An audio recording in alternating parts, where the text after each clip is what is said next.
Finally, a Friday. Good morning to your friends. How are you? It is Super Talk 99.7 WTN and Nashville's Morning News. So Donald Trump did not win the Nobel Peace Prize. Not only did Trump not win the Nobel Peace Prize, but they've got this long dissertation where I don't think, and I just started reading this, Joan, because this just happened a little bit ago. Yeah.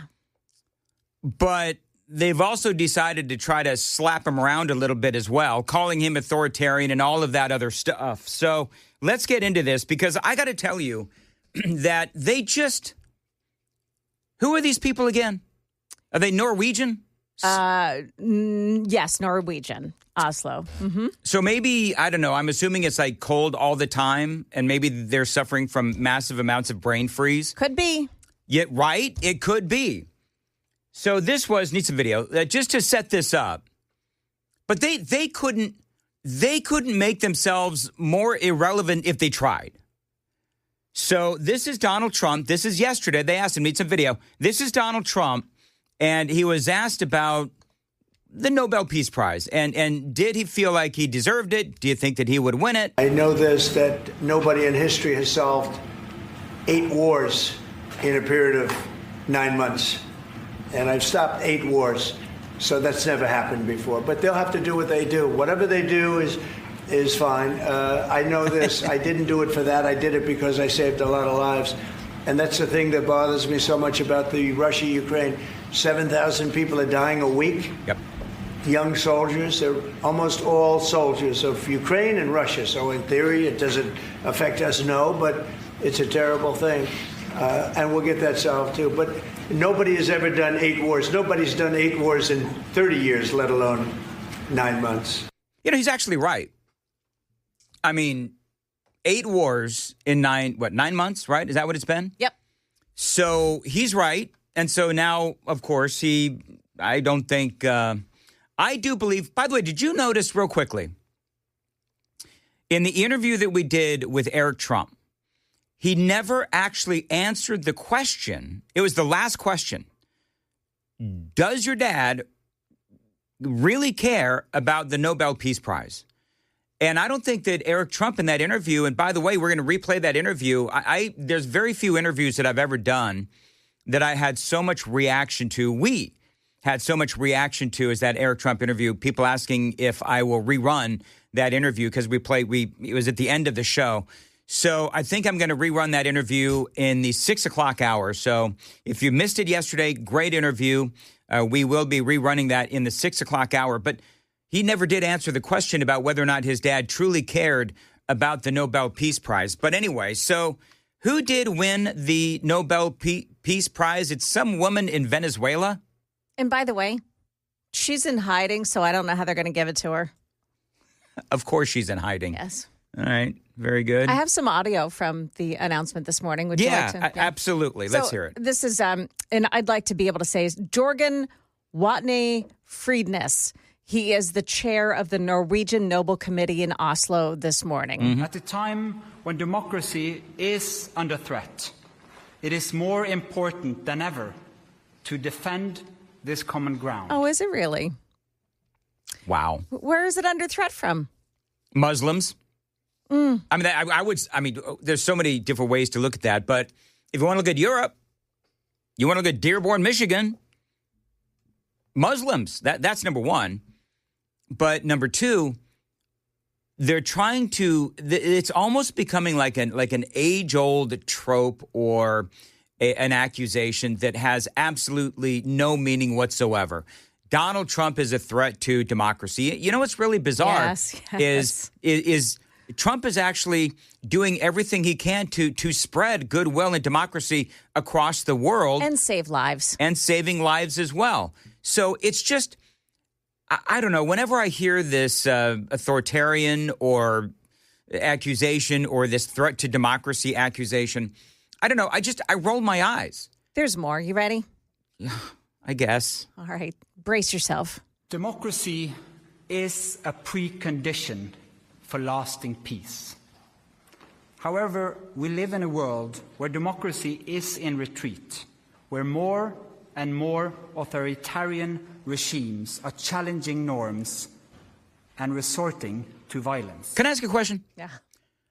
I don't know what this dude's name is, but does he not have the balls to just come out and talk about Donald Trump and say his name?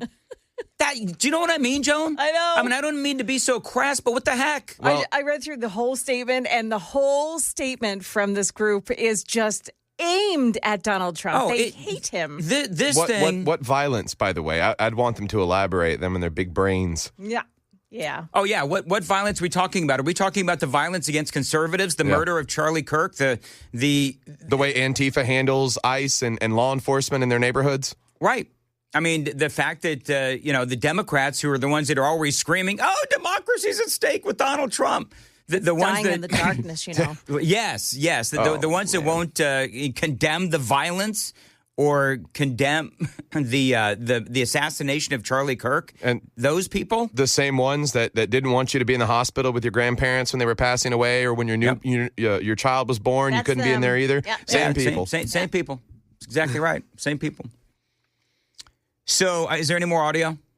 Oh, there's tons of it, but just, Spiking that was our blood pressure with it, Joan. Yeah, I'm sorry to spike everyone's blood pressure this morning, but the rest of it is kind of, it's about her.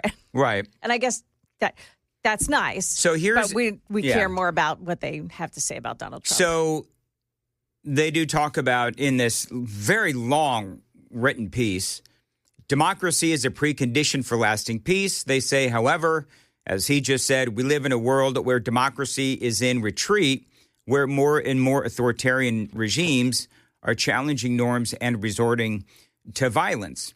It is interesting. Also, we had the Virginia gubernatorial debate last night. And the Spanberger, you know her name? Abigail Spanberger. Yeah.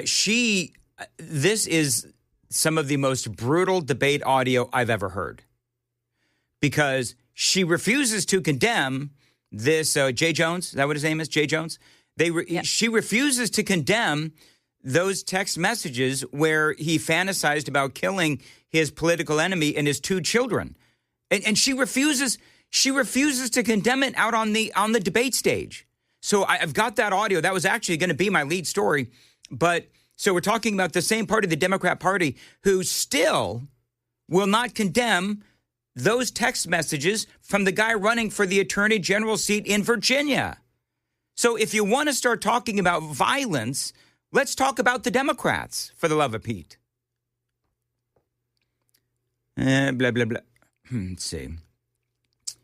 In its long history, the Norwegian Nobel Committee has honored brave women and men who have stood up to repression, who have carried the hope of freedom in prison cells, on the streets, and in public squares.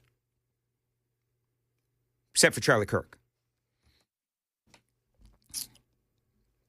When authoritarians seize power, it is crucial to recognize courageous defenders of freedom who rise and resist. Democracy depends on people who refuse to stay silent, who dare to step forward despite grave risk, and who remind us that freedom must never be taken for granted, but must always be defended with words, with courage, and with determination. You know, it's interesting. Every sentence there describes and defines Donald Trump, actually. Because who knows that he is at grave risk? I'm sorry. We got to do the traffic because we got a big traffic problem, right? So, Joan, real quick, what's going on with the traffic? So it's eastbound 24. So outbound on 24 between Old Fort Parkway, between Medical Center Parkway, that's exit 76, and New Salem Highway, exit 80. It is shut down this morning. You're going to have to get off the roadway and take a way around it. There's a serious accident there, just tons of emergency equipment on the scene. And your best bet is, of course, going to be to take 41 this morning, Highway 41. You know that's going to be jammed up. They're saying perhaps Nolensville Pike, if you can catch that as well. But every other way is going to be difficult to get around that this morning. 24 eastbound closed, Medical Center Parkway to New Salem Highway. There you go. All right, very good. Thank you, Joan. As far as your weather for today, beautiful day today, partly cloudy, high of 75, feeling like 78. Similar weather throughout the weekend, lows in the 50s at night. Appreciate you listening. So, yeah, this whole paragraph, it really does define Donald Trump. and really a lot of Republicans these days, because we know there is a grave risk to speaking out and speaking up against, for example, Antifa, against these crazed leftists that have taken over cities, and against the Democrats at large. So when they say, this is again the Nobel Prize people, when authoritarians seize power, it is crucial to recognize courageous defenders of freedom who rise and resist. That has been Donald Trump to a T. You want to talk about rising. You want to talk about resisting. You want to talk about fighting and fighting and fighting. That's Donald Trump and Republicans. Totally left out the fact that, someone clipped him in the ear with a bullet. Yeah, and he got up. He got up and he continued on. He continued to fight. Just gloss over that, Nobel Committee. Democracy, they say, depends on people who refuse to stay silent. Donald Trump has not. Who dare to step forward despite grave risk. Donald Trump has.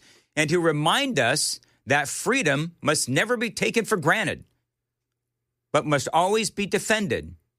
Well, you could talk about Donald Trump when he talks about the freedom of speech. We could talk about the freedom from censorship. Trump has certainly, number one, had his fair share of being censored, and he's fought censorship for conservatives every step of the way. So it goes on and on. Well, I guess whatever. Does the Nobel Peace Prize even matter? By the way, hey, Joan, you're going to love our Daily Dan poll today. Oh, yeah? Okay. I think we're going to have to start calling this the Weekly Dan poll because I'm following. You know what? I think I need to delegate that to Sam. All right, Sam, you're now in charge of the Daily Dan poll. If you want to call it the Daily Sam poll, knock yourself out. Cool. All right. So, but today's was what? Today's was, do you believe Donald Trump was robbed of the Peace Prize? And let me guess, there's like 98% say, of course he was robbed, and then there's the 2% that just like to be contrarian. You would have lost that bet, and I'm a little bit shocked myself. I'd like to hear the reasoning from the YouTubers who voted no, all 13% of you. Maybe they didn't understand the question. Was Trump robbed of the Peace Prize? It's pretty... Whatever. I kept it KISS. Keep it simple, stupid. Hey, listen, it's all good. Whatever. We all have the right of expression and opinions and ideas and so forth. I wonder if part of this, and I may be over my skis on this one, but I wonder if maybe part of this is because President Trump has gone after Venezuela and their drug ships coming into America. You think part of this is, they're just going to side with Venezuela? Now, obviously, this woman is an opposition leader in Venezuela, so she's going up against the very corrupt and brutal Maduro regime there in Venezuela. I guess that's who this woman is. They call her the Iron Lady. Yes.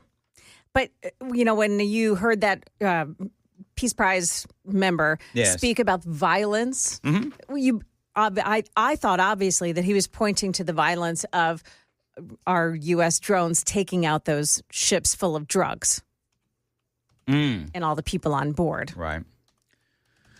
Well, whatever. This is what they're going to do, the Nobel Peace Prize, and they are making them so. They're already irrelevant, so who cares? Hey, by the way, can I ask a question? Just totally random. Yeah. Did I say that I could beat Scott Sapicki in an arm wrestle yesterday? I think you might have. Yeah, it was implied. But, okay, so here's what happened in my morning. I woke up this morning to literally 17 text messages. Now, either somebody's dead or I don't know, but 17 text messages. There were some from Murphy. Well, I can tell you. There were some from Murphy Show, some from the big boss in the corner office. Apparently Chris Hand is sick today. So, do you know what's so funny? So this is my day. I literally don't know what time I'm going home. Because they asked me if I could cover some of Chris's shift, which is fine. Look, I'll stay here till, whatever time. I can just talk. But so apparently amongst all of the text messages that I got regarding all of these things, Matt Murphy says that, did you say you want to arm wrestle him? And I don't recall saying that I would, and among other Sam, things. I think you have access to the files, You the know audio what, John? files. That's a great point. I'm reasonably certain that if I did say that I would beat Scott Sapicki in an arm wrestle, that I was being You were facetious. hallucinating? No, I was being facetious.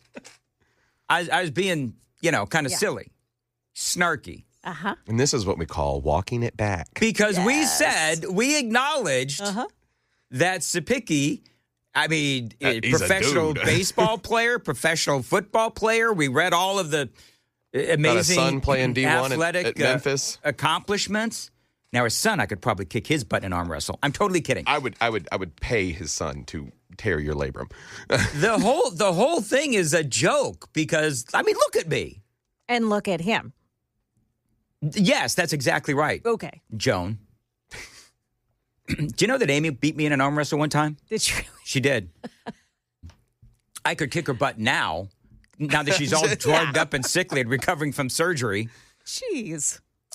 Yeah, but you know what? If I try to arm wrestle Amy right now, some Amy goo would come shooting out of her. Oh, stop. Gosh. Moving right along. 5:23 on Nashville's Morning News on Super Talk 99.7 WTN.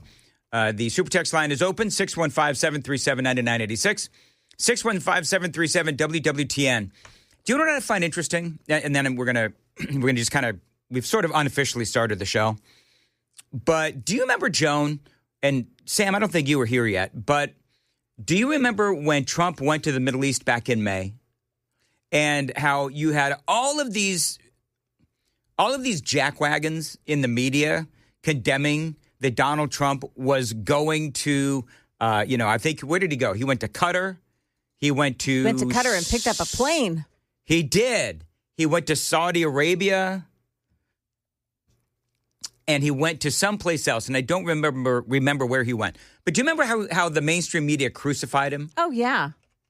Because we talked about it.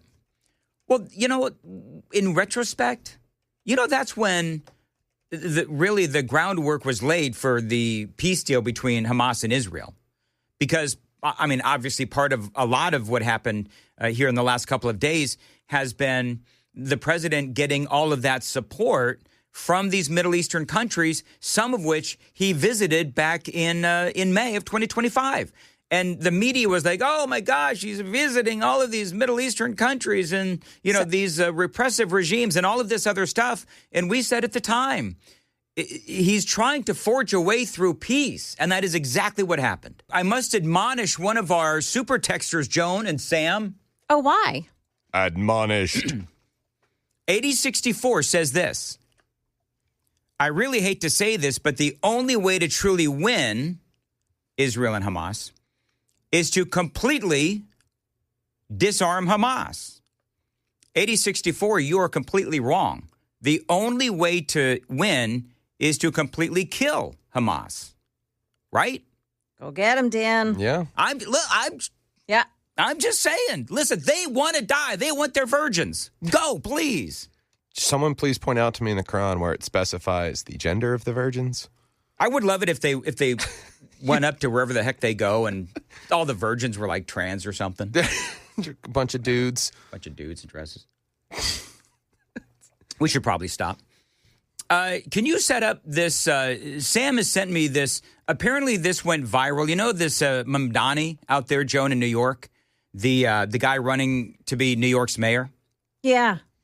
Apparently, he's got an associate who was doing some sort of a video cast, and just like Katie Porter, did not react well when his dog got into the shot. Remember yesterday, literally at the same time, we were joking about Katie Porter, where she was like the woman running for governor of California, get the F out of my shot, right? Yeah. Remember that whole thing? Mm-hmm. So this dude's dog wanders into the shot.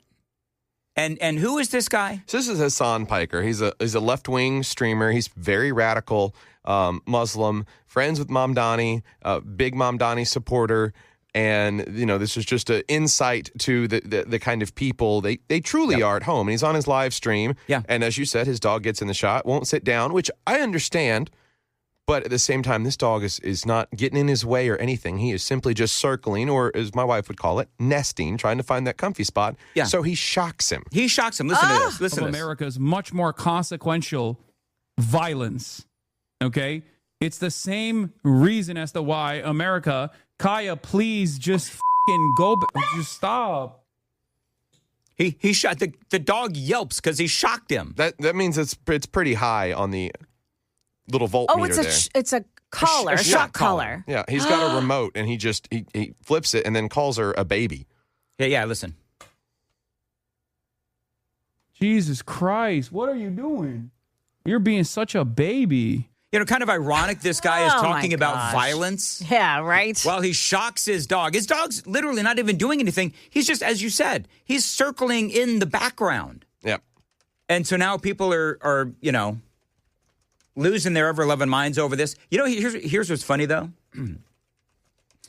is that there will be people that will start screaming about how this guy shocked his dog, yet will have nothing to say about the Muslims rampaging through Europe and raping and killing and assaulting people. And now New York. And in New York, and refusing to assimilate to the cultures and norms of the society that they are invading, right? They'll have nothing to say about that, but they'll be all up in arms about this dog, although probably not, because this dude's he's not a Democrat. He's probably like a communist or whatever. Yeah, I would say radical left-wing communist, and which is hilarious to me because if you look at the detail in the video, he has obviously got some nice stuff that he's using to do this live stream. He has got a professional beard trim, which means he goes and sees a barber and pays that guy hundreds of bucks to cut his hair and trim his face up. Is his name Hassan? Yeah. So if you look close, I'm sorry for people on the radio. We'll describe this for you. If you're watching on YouTube, you see that he's got in his background, he's got literally his name in lights. And a neon sign. And I'm just mad because I don't have that in my house. So, We're behind you right now. I mean, if I'm being honest, his looks like a gas station sign. Like, you know, if it actually does look like a gas station if you're sign. running low out in the middle of nowhere, it'd be like, Yep. oh, I could Yep. put some gas in my car. Yep. So, also, apparently Trevor Noah has said something about Charlie Kirk. Now, Joan, you sent me a clip that is 5 minutes and 17 seconds long. So it's not nearly that long. It's within the first minute, Okay. but All right. you have to clip off the first 20 seconds. Okay, very good. So I got to clip off the first. We clearly probably could have planned this better, but I didn't know that there was a Trevor Noah cut out there. Well, because he's I could become play so it for irrelevant. you if you want.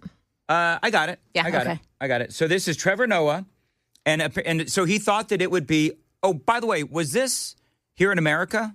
I don't think it was. It looks to me as if he's talking to an audience that's not American. This is off of one of his comedy specials. Okay. So let's see. Because remember, there's this whole thing about how Oh, he's there's in New York. Okay. This is in New York. Yeah, the Comedy Cellar. Okay. This is Trevor Noah, apparently 20 seconds in, talking about Charlie Kirk. Don't say that because as a comedian, I'll be like, I'm sure there's something funny about it. The guy was shot while defending guns. Do you understand how? I'm not even writing that as a joke. As a human, you have to admit that is an incongruous, funny thing that happens. Wow. Holy gee. Yeah. Yeah. Is there more? You are there, you're like on stage and you're like, let me tell you why people should have guns. Wapa! Oh, that's hysterical. Oh, my goodness gracious. Yep. Oh. Unbelievable. He's not really ever been funny, and in the last 10 years he just does all sorts of political jokes, and they fall on the echo chamber audience that he prefers, but that's over the line and disgusting. I just don't understand how people think that that's funny or appropriate or relevant. You want to be honest, the rifle that was used was designed in 1906. It's the exact kind of gun that the left would prefer you to own because it's a bolt action manual setup as compared to semi-automatic or automatic. Right. And yet we're going to continue to mock Charlie over it when he explicitly stated his reasoning behind his support. He was also talking about trans violence. Right. He wasn't talking way. about guns at the moment. Yeah. Idiot. Just what an Go get him, absolute, Joan. absolute clown. So it's so infuriating that they can take something like that and just laugh it off. I love when Philly Joan is triggered. Oh. Believe me, I'd love to if see Trevor Philly Joe Noah on the was in mic. front of me, I would go to his car with my switchblade, if I owned one, with my switchblade, and I'd do a number on his tires. Just give off that mom energy of how disappointed you are. Yeah, I could do that too. You know what, Trevor? We're not mad. We're disappointed. In Yeah, you. clearly you weren't loved enough as a child. Well, something happened. Yeah. Something happened. But, I think part of what happens is that, and you mentioned it, Joan, they're sort of their bubble. You know what I mean? Yeah. Their bubble where they are just, everybody is, in agreement with each other.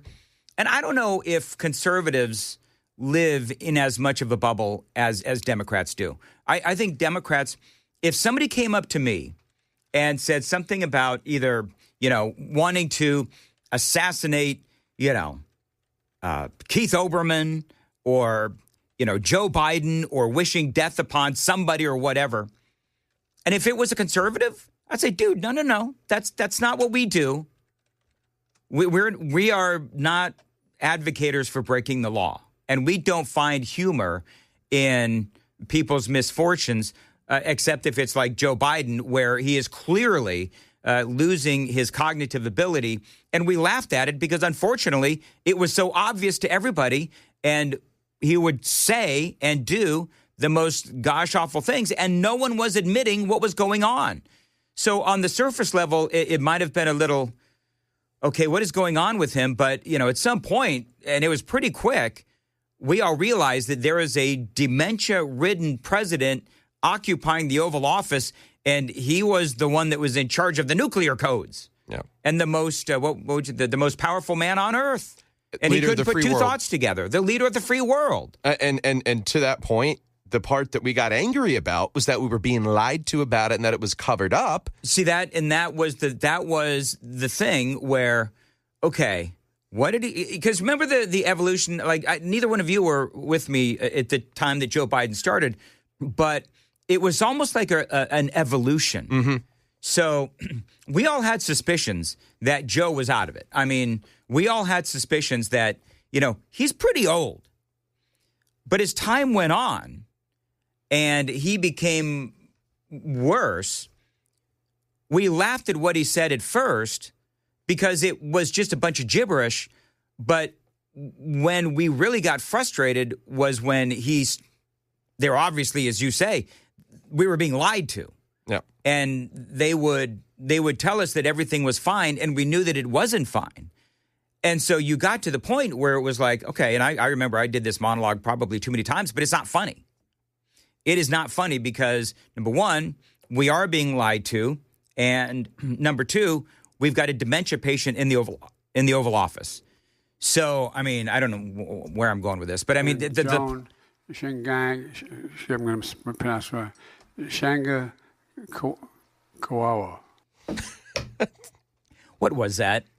I don't. I mean, I know what that is, but I'm trying to remember what that was. He given some speech somewhere. They shot him up with amphetamines and pushed him out on stage, and that's what came out of his mouth. Do you remember we talked about which it's back to being funny. And Joan, you listened to the show back before you worked at the station. Do you remember how we would talk about who the heck is running Joe Biden's teleprompter? Yeah. And why would they not figure out a way to either warn him that it was coming or work around it? But no, people actually put that in the damn teleprompter. Yeah, it felt like it was on purpose.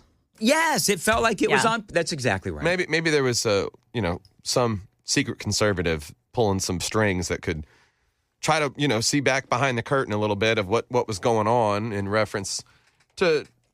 And by the way, my Corvette's in a locked garage. Stuff like that. Are you guys fans of, just very quickly, are you fans of like campy, silly Halloween movies? Yeah. What is the movie that stars Bette Midler? She's got red hair. She's got buck teeth and all that. Sam's looking it up right now. That is Amy's absolute favorite Halloween movie. Hocus Pocus? Hocus Pocus. Yeah. I cannot escape Hocus Pocus. Like, she's got the Freedom Channel on, or whatever that thing's called. And so they run these, movies like Hocus Pocus. And what's the other one? Halloween Town. Halloween Town. Michael Keaton, that movie where he's... Beetlejuice? Beetlejuice. I mean, it runs all those kind of campy cult movies. I don't like any of them. But here's the problem in my house right now is that I need to be close by Amy, right? So, because she just got done with the surgery. And so I have to sleep on the couch. And she's got these movies that I just absolutely hate on the TV. And so I'm having to try to sleep while I'm listening to Hocus Pocus all night long or all afternoon long. And so it's driving me crazy. And so I got to the point last night night before last, where I said, honey, I love you, but you are so out of it on medication that you don't realize that these same stupid movies are playing over and over again, and I can't take it anymore. So I go upstairs. And of course, as I mentioned yesterday, that she had a very rough night. I came downstairs and it was just a complete disaster. So I'm back on the couch. And she's got these movies playing over and over and over again. And this Hocus Pocus with Bette Midler has to be the absolute worst Halloween movie ever. Oh, it's right up there with Beetlejuice. Oh. And I know. It's like I'm, I don't know, sacrilegious or whatever. You ever seen this movie with Bette Midler? Yeah, it was on Disney Channel when I was a kid. It was iconic. Hocus Pocus? Yeah. Oh, yeah, that's an old movie. Yeah, 1993. Hocus Pocus is a terrible movie. And it might be just that I don't like Bette Midler. That might be part of it. I understand that. This is a scary bad take.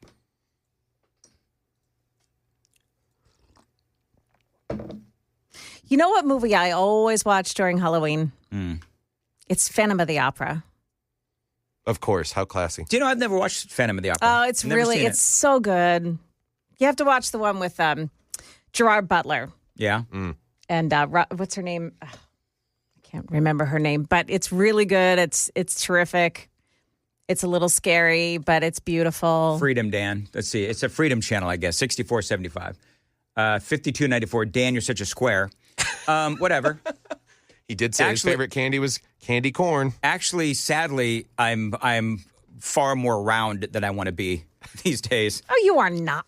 Right Stop it. Goodness. It's all that candy gracious. corn. It is. It's all the candy corn. By the way, real quick, I've got a situation at the house. So I've been very busy. And you know my inflatables? Yeah, oh, yeah. I've seen your inflatables. Well, they're falling down and they can't get up. And every time I put them back up, they just fall down again. So they're not getting enough air. No, they've got enough air. But they've got a constant flow of air going into them. But if you go to my Facebook page and scroll down a little bit, the big tall one, which I can really akin it to, one of those things that you'd see outside of a car place. You know what I'm talking about? It is slumped over and is like cradling my hand in the front yard, in the flower bed. It's actually pretty funny. If you go look at it on my Facebook page, scroll down, and you'll see what's going on. Now, and I don't know what to do. Like, I think I've got to literally tie them somehow to my porch to keep them not inflated, but they won't stay up. And I hate when that happens. Not in my household, not in my neighborhood. Apparently, yes. I think I think my neighbors are laughing at me behind my back. You think? Mandis can't even keep the inflatables up. Dave. Oh, sorry. All right, moving right along. It is 5:54, Nashville's Morning News on Super Talk 99.7 WTN. All right, so are we in agreement? We're going to rerun the Eric Trump interview that we're going to do? I would like that a lot. You want that? All right. Yeah. Everybody seems to want that. So I'm going to go ahead and by the way, since I actually have no idea when I'm going to be going home because Chris Hand is sick today and they're trying to figure out how to cover the 3 hours, I know that I'm going to be staying past 9.